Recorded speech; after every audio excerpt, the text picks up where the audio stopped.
The new LinkedIn Hiring Pro can't undo your last hire. The lone wolf, who you thought was a good collaborator because you didn't have the right candidate insights. But once you hired them, it was all hoarding info, declining meetings, and howling at the full moon? But LinkedIn Hiring Pro can go deeper than just the resume to find you a perfect fit. By using insights from the LinkedIn network to give you a short list of best fit candidates. Hire right the first time with LinkedIn Hiring Pro. Post a free job today at linkedin.com/quality. This spring, Uber Eats has you covered. Whether you're celebrating mom, dad, or your favorite grad, not all of us are great planners, and with the Uber Eats gift hub, you don't have to be. Send flowers, perfume, champagne, or just their favorite meal straight to their door. Gifts arrive in as little as 25 minutes, and you can add a personalized video message for that additional so not last minute touch. So this spring, get a leg up on gift giving with Uber Eats. Last minute gifts that land every time. Must be 21 or older to purchase alcohol. Product availability varies per region. See app for details. Hello and welcome to I Talk to Ghosts. I'm your host, Jennifer, and I'm so happy to share another in-studio spirit reading with you. My guest tonight is Rowdy.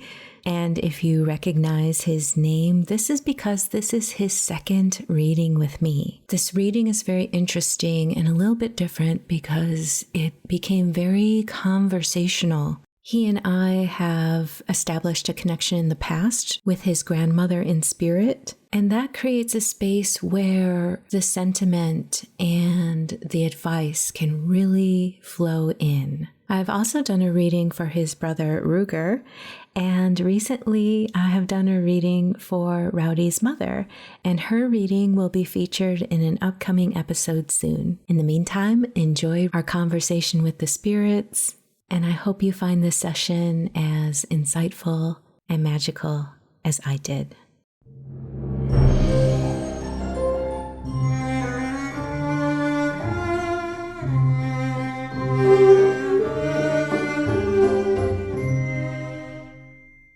Your grandmother is coming through with a lot of, she wants to be cheerful. She wants to joke. She wants to remind you. She says, remember your youth. You still have it, even if it doesn't feel like it. Remember your youth is what she's saying. And she's saying there's still wonder. And she's also coming in with a lot of comfort and a lot of like stability. But there's this playfulness about her that it's like, come on. Like, come on, it's not that serious. Remember your youth. Like, where's your youth? It's in there somewhere. Just the last couple weeks have been like, those days you really, like, you get in the shower, you put sad music on, but you just can't get everything out but a good cry to maybe feel better. Today I felt much better, so I was happy we were having a reading, but the last couple weeks I was, I didn't really even have much I'm not in a position where I talk to many people anyways, or I'm around people, but the last couple weeks it's been worse, and I'm not trying to be so isolated, but it's not really been easy to. Yeah, I feel that. I do, and I can sympathize with that. It's really hard, and not only are we feeling it, like, with the energy around us, it's hard to navigate on the inside, too. Yeah, I completely understand that, and I'm glad to hear that today was better, and just, we all have our bad phases, and it doesn't mean we've lost anything. It's just the emotions that we're having right now that need to be tended to, I'm a construction worker. I'm a carpenter. Mm-hmm. I've got to have something in me more helpful to people than that, right? If I left tomorrow, they could replace me at least by the end of the week. And it's Friday. You can find people to do construction, but I just have to find something that is more helpful. I want to jump to the messages I wrote down for you before I give you all the rest of the impressions, because it's very pertinent. Okay, here's what she's saying. Be aware of your mindset. Attitude is everything. If you're feeling blocked, things take time. Things take time. She's saying that summer will be good for you, But here is the goal you should focus on. You have a lot to offer others, and knowing who you are helps, and flaws help. We think we need to be perfect for people, but it's actually our whole being. And like, you do have a lot to offer. Exploring that and dreaming about it is great. But what she's saying with like, know yourself, flaws and all, because it's our flaws that can actually help others, because we can understand others and we can help them heal while healing ourselves. I have my own garbage bag of issues where I feel so vulnerable in this world because of past vulnerabilities. The critic in me wants to say that's a flaw and say if you were a professional or if you were an amazingly gifted medium, you would not have this underlying feeling of vulnerability in your life emotionally. And it's like, no, it's because of vulnerability that we can relate to each other. Or if someone comes to you with an issue that maybe they're ashamed of or critical of, you can understand and not be judgmental about it, because it's like, hey man, I've been there, I don't think anyone wants to actually come to someone who they think is flawless and above them and perfect, because like, how are you going to relate? I think that the healing and the gifts that we can give, it can get messy, and that's okay. I think when we can really examine our flaws so that we can support ourselves, there's answers there. It's like, why was I given this challenge, and how can I then pay it forward with my healing? Does that make sense? Yeah, I've been really struggling with be accountable for your mistakes, but not make it seem like you feel good about them if you say that. That makes me feel better. And yeah, it's not really easy to get to know myself. I kind of really lost that. And it's not, people say that you don't lose it, but it's hard to get back once you do. So I think it's very easy to look back and feel shame about things. I think that shame and guilt are one of the lowest emotions we can have. Even hate has a little bit of passion in it, right? But guilt and shame, hate can cause, hate will make you move. Hate can make you move. Hate, you can channel hate into building a bookcase. It's like, I'm just going to get this done today, But shame and guilt, you're a puddle on the floor. It takes time and little steps, and reliving the past is robbing you of right now. We should obviously learn from things, but that's just it. We have to learn, and it's not about making yourself feel better. I think saying that has a lot of, that self-criticism in there, like, you don't deserve to feel better. How can you move past this? To me, that's a double crime, because it's continuing to cause damage. The past is continuing to cause damage. Where on the other side of that, you can see the value of the learning and move on to offer something better for yourself and for others. But you can't do that from a place of shame and guilt. It's a hard place to get out of. The goal is not to make you feel better. From here, you're not going to think you deserve that reward, but to look at it from, this isn't helping, this is causing more damage, because here I am not being better, not growing and being more for yourself and others. And yeah, you're in that equation. You are. And the fact that you feel guilt and shame means that you have some learning done in there. You have analyzed it, and you do feel bad. I don't think we're just meant to continually wallow in that punishment, because it's just prolonging it. It's making it worse. There's got to be ways to loosen that up a little bit.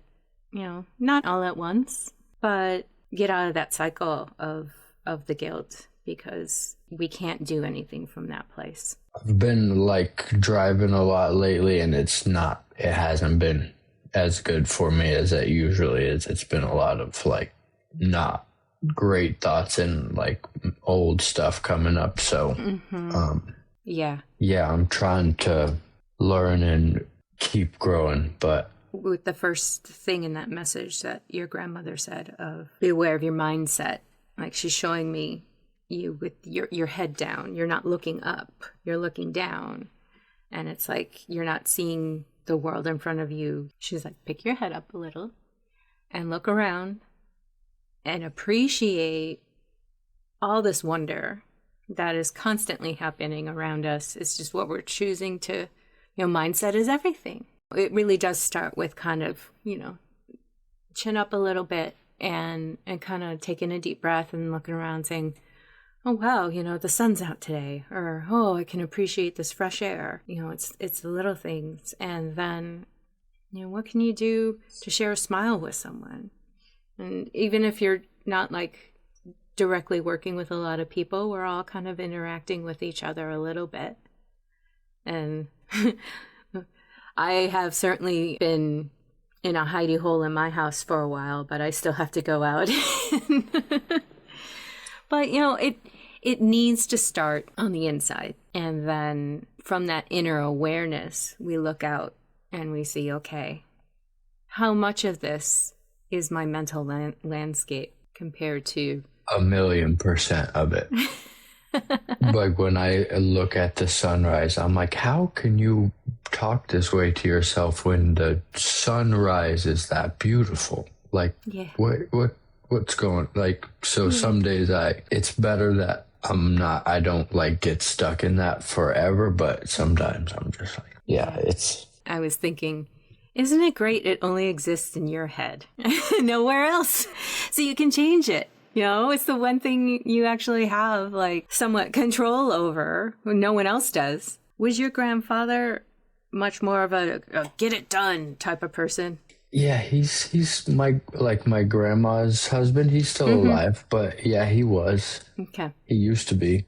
And I think that's why she's bringing him up. It's kind of like, okay, I get it. Action. Mental energy can only take you so far. You have to act. You have to do things. And that whole get it done, charge forward attitude can kind of help lead you out of the mental landscape. We're always waiting to feel like we're ready instead of actually doing, but it's the doing that can make us feel ready. What I would do, take the time to identify what really moves you as a human being on this planet right now. Just kind of capturing those ideas in a very general way, not in a, this is how I can monetize it kind of way. We always jump to the end, right? I get the impression that you would rather be doing something besides construction. And how do you get there? We have to know what direction we want to go in. And that's the other thing. We feel like if we don't have the detailed answer, there's no way to start, but really sometimes it's just best to explore. But yeah, she's bringing up your grandfather for that energy of, well, just do it. But at the same time, it's like, do what? But I do think that taking, some action, even if that's just going to a bookstore, that's an action, or even thinking about going to a bookstore changes our trajectory of something, or buying a journal and writing things down.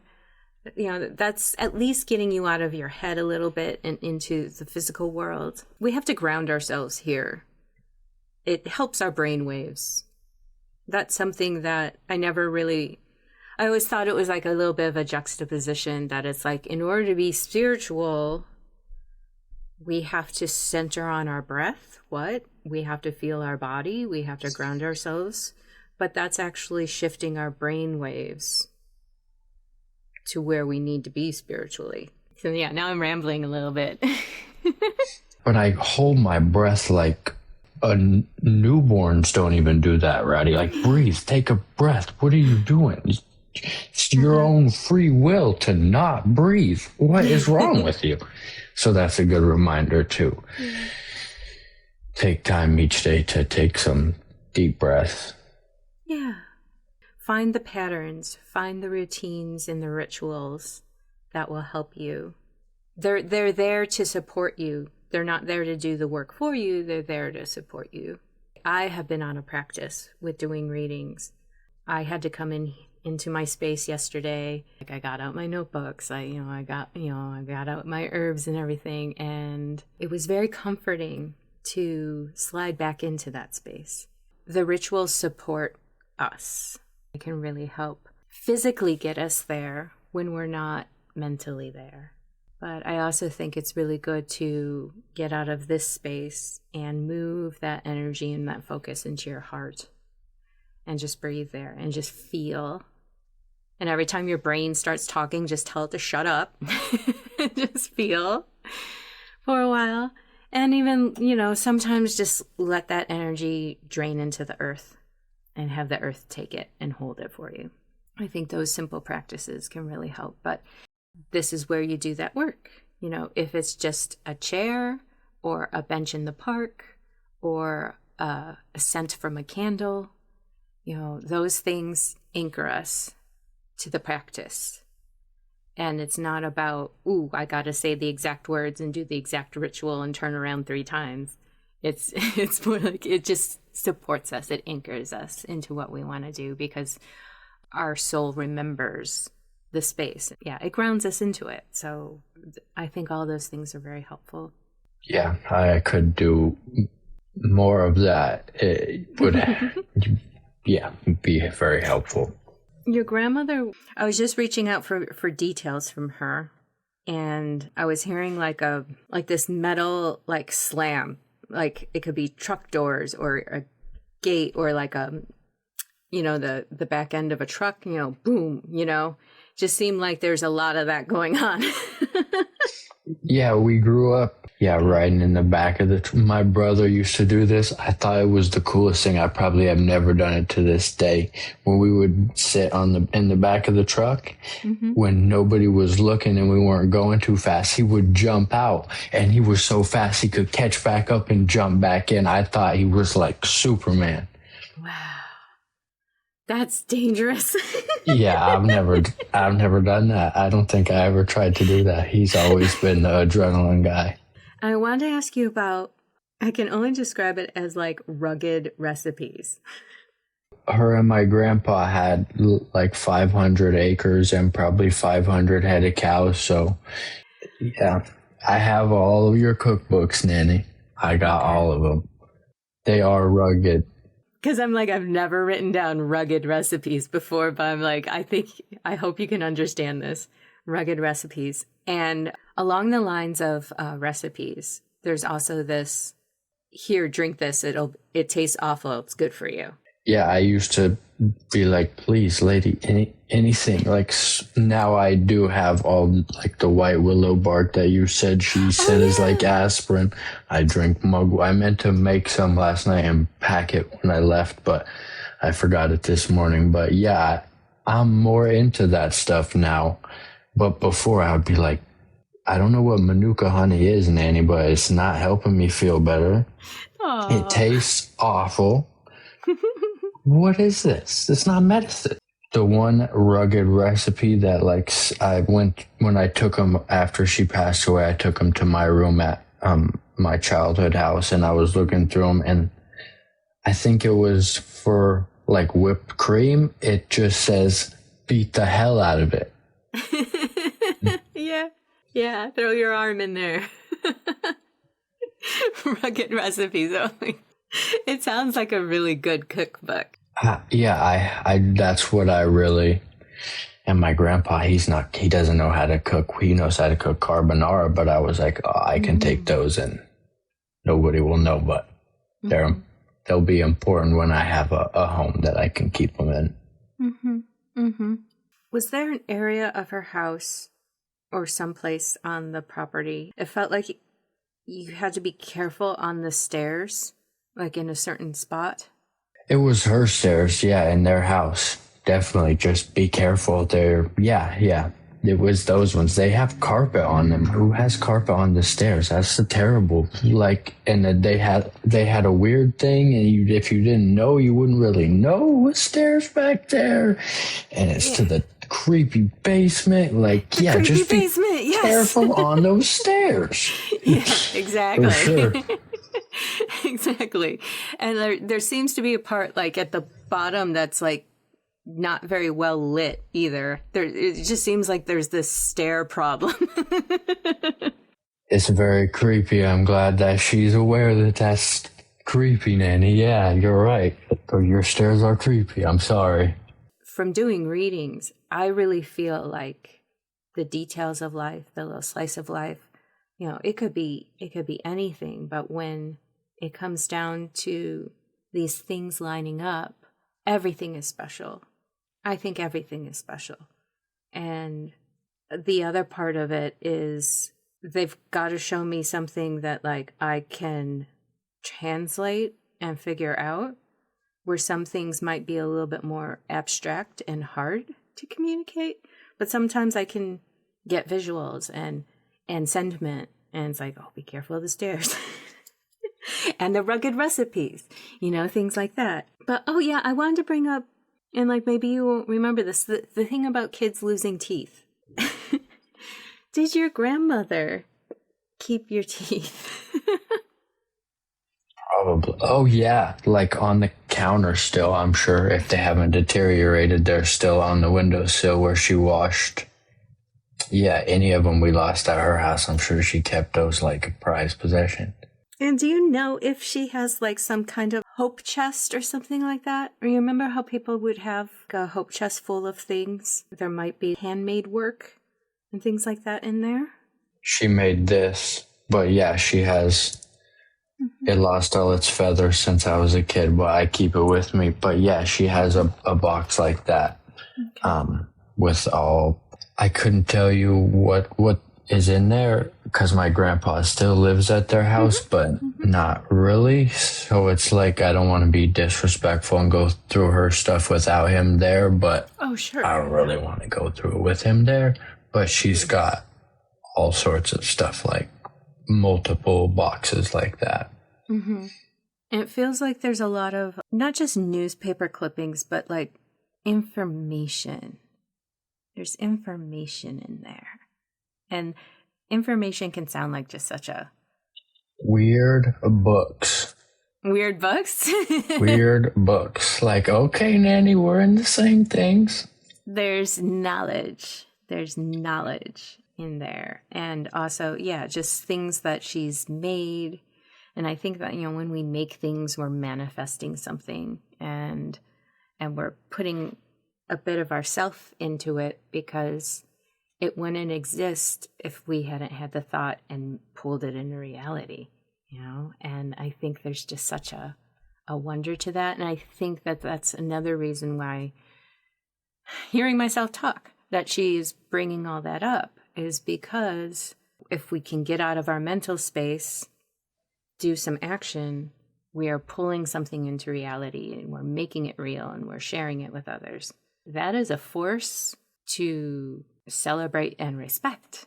And it makes us so joyful because it helps celebrate existing when we can work on that level, even if, your dream catcher is beautiful, but it's a small little token, it doesn't have to be grand. It doesn't have to be this giant, I'm building a bridge, it can be any form of expression.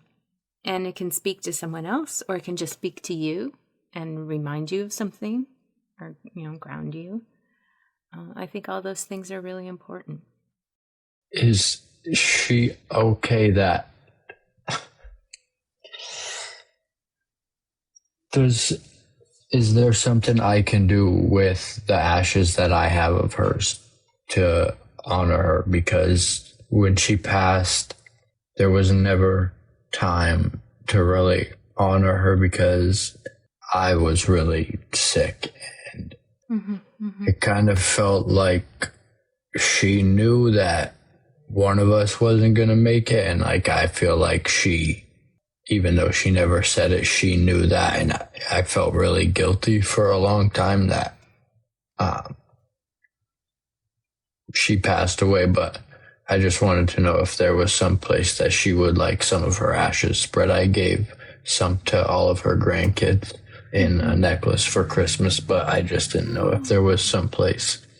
I couldn't stand the thought of her just being in a box at a home that my grandpa was never at. And it was, I felt kind of bad because I had to shake the box to get her out. But if there's some place she would like to be, then I'm definitely happy to take her there. She's laughing that you shook the box. She's like, oh, yeah.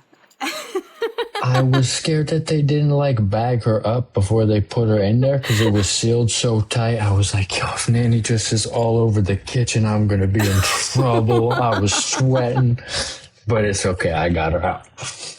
You got her out. She is suggesting you plant something with them. She wants to grow. Plants are very important, and she wants to grow with the plants. So it could either be on property, or you can put some in a potted plant, start some seeds. She's like, don't let him start seeds. If they die, I'll never hear the end of it. So get something. She's right, because she used to tell me if you talk to the seeds, the fruit will grow better. And she said nice stuff to it. And I was like, you're wild. And I don't know that her hypothesis ended up right. So she's right. Mm-hmm. I would be like, Nanny, why'd you kill my seeds, man? I tried to grow you and you just killed them. She's right. Yeah. Even if you find like a really great spot outside, and it doesn't have to be all of them. Yeah, she really likes that idea of the green and the growing. That's incredible. I thank you. I can't believe I didn't think of that. That's really, really special idea. I love that. That's her. When she got sick, was there a period where like she got sick and then she got a little bit better and then she got sick again before she passed? Yeah. Was she moved? Like she went somewhere else? It feels like she had to change spaces or something. She was in the hospital and we still don't know what she passed away from because she wanted to be cremated. And just didn't. But she, for the last couple months, like she was in the hospital for a long time because they couldn't figure out what it was. So I'm sure it felt like she was in a completely different space. Yeah. Okay. I don't linger in this area. It's been something that I was kind of hoping she would talk about. Be okay to talk about. Okay. It's been, yeah.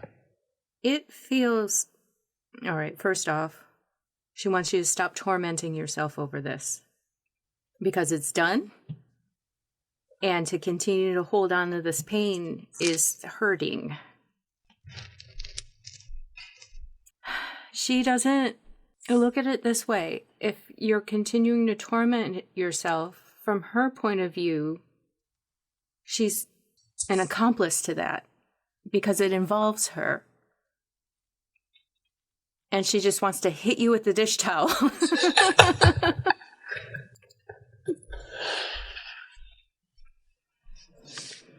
Yeah. I'm seeing her not eating at the end. Yeah, I remember bringing, because I wasn't really eating much either, so it was kind of like, hey, I'm going to bring this over because this is what I can eat, so you should try this out. But you got to try something, please. But yeah, she wasn't really, she just didn't really know where she was, and she couldn't, like her writing got really messed up and mixed up. When I was writing my notes, my handwriting got scratchier and scratchier. strange because she had beautiful flowing handwriting like yours on the notes you sent me. And that's how I got it then, was kind of scratchy and hard to read. Yeah, every time I ask her, well, what was it? What was it? Best I can translate it as what was going on with her. Kind of, it just made everything slide downhill. And it really feels like in the end, she just wasn't eating and drinking enough and sustaining enough. And your body can only handle that so much.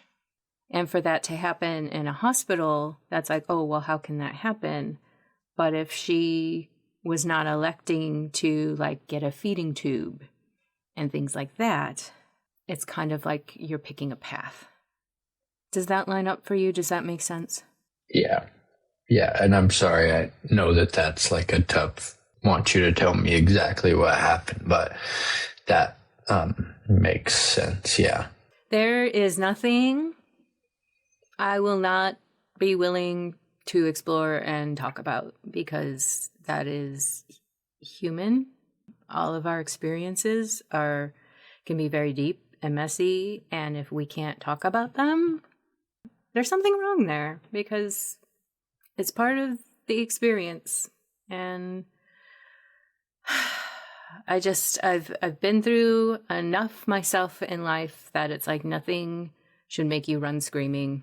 I'm sure there are some topics that, yeah, certainly shouldn't, most people don't want to talk about, but this, it's very poignant and important, and it should, if you had questions and wanted to talk about it, of course we should talk about it. And when I say I don't usually linger here in this area of someone's life, it's not because, oh no, it makes me uncomfortable or anything like that.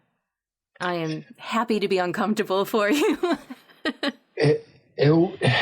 Hearing Ruger's side of it when I listened to the recording was different from me, because I did go and say goodbye to her, but even now I can barely even remember what she looked like in the hospital bed the day she passed away, because she was so freaking funny and full of life, and everything else about her was so good that my brain can't even keep that picture.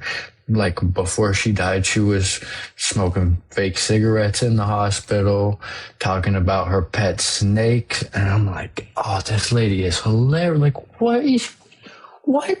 So we laughed until she passed away. So yeah, she certainly comes in with that humor. Like the first thing I said was, hey, she wants to be jovial. She wants to joke. She wants to kind of elbow you and be like, stop being so serious all the time. You've done the serious time. Now get out of serious jail and remember your youth. You have vitality in you. You're still the same person you were at a very young age. You're still the same soul. It's just we get tired and we get buried under life and we forget. And she's still coming in with that, oh my gosh, it's amazing. Snap out of it. I know that's hard, and she's not making light of it. It's just her personality is so bright. Yeah, it's I've been working more in Oregon. I was trying to play some podcast on my phone, and all of a sudden it started flipping through like it was radio channels. And I closed out all the apps, and it just cut out, and this song I've never heard said, I'm so proud of you. And I just lost it, and I started crying so hard. So she is really powerful, and sometimes when she does stuff, I'm like, thank you so much, and I needed that. And yeah, I just wanted to tell you that before I forgot it, because I wrote that one down and I made sure I looked at it again, because thank you so much, Nanny. If I can get into the habit of being a more positive self-talk, that can't be bad. She's saying the first thing you need to do is you need to rest a little bit and you need to work on your sleep. Then just kind of dream and kind of make a little bit of a plan. Notice the negative talk get out of shame mode. Be like, okay, that's the past. Best way I can honor that is to learn from it and be better because of it. Draw that line, that line in the past, and step forward and say, I'm going to learn, I'm going to honor, and I'm going to go forward better. That. And you're not going to do that through guilt. Okay. But you can honor and you can pay tribute with positivity going forward. It's like, oh, I don't like how I was back then. I'm going to double down on being the opposite of that now. Yeah. And there's an honor there. And I'm really, really glad you're letting me record this, because I think a lot of people can relate to this, and no one's having these discussions. Well, you have a very great presence that makes me feel comfortable, and of course, and please use it however you would like. Like there's been a few things that I've been really struggling with, and her saying that, no, it's okay to leave that stuff in the past, and yeah, you have to leave it. Yeah. It's just, yeah, I can have good memories with that situation too, and not always remember all the times I was a person and not a good partner, right? And I can remember the fun times and the good stuff that happened, and not always beat myself up about it. Yeah. It's like people say, both things can be true. Yeah, I don't feel good about it, but yeah. But again, draw that line, and it's almost like positive penance, where it's like, all right, the best I can do to repair this and to honor is to grow and be better for it. Okay? Yeah, just everything you said and she said, just kind of the fact that shame and guilt, I don't know why I couldn't distinguish that's what I had been putting on myself so much, right? Like mm-hmm. I should be able to say that I'm a good person and not think I'm lying. So mm-hmm. I appreciate that very much. Yeah, yeah. And anytime you feel that seeping back in, just be like, all right, how can I transform this into growth and betterment, And shame and guilt will get no one anywhere. It's very, very low, heavy, dense energy. And it's kind of the worst thing to have to navigate through. It's just so damaging. It really is. But your grandmother doesn't want that for you. When it's shame and it's guilt and it's just this awful feeling, there's no contribution there. There's nothing that is adding. That's spoiling the soup. It's not adding flavor and variety. It's throw it all out because you got to start over at that point. Take a deep breath, support yourself, and say, okay, this isn't helping anything. It's just damaging. And no one wants that. You don't want that. The universe doesn't want it. Your grandmother doesn't want it. Gently support yourself through that when you need to. Okay. Is there anything else I can do for you before we go? One of these days I'm going to offer you a tarot reading. Okay. I would love that so much because I got an oracle deck for Christmas. Oh, perfect. So yes, anytime, I would love that. Okay. That would be awesome.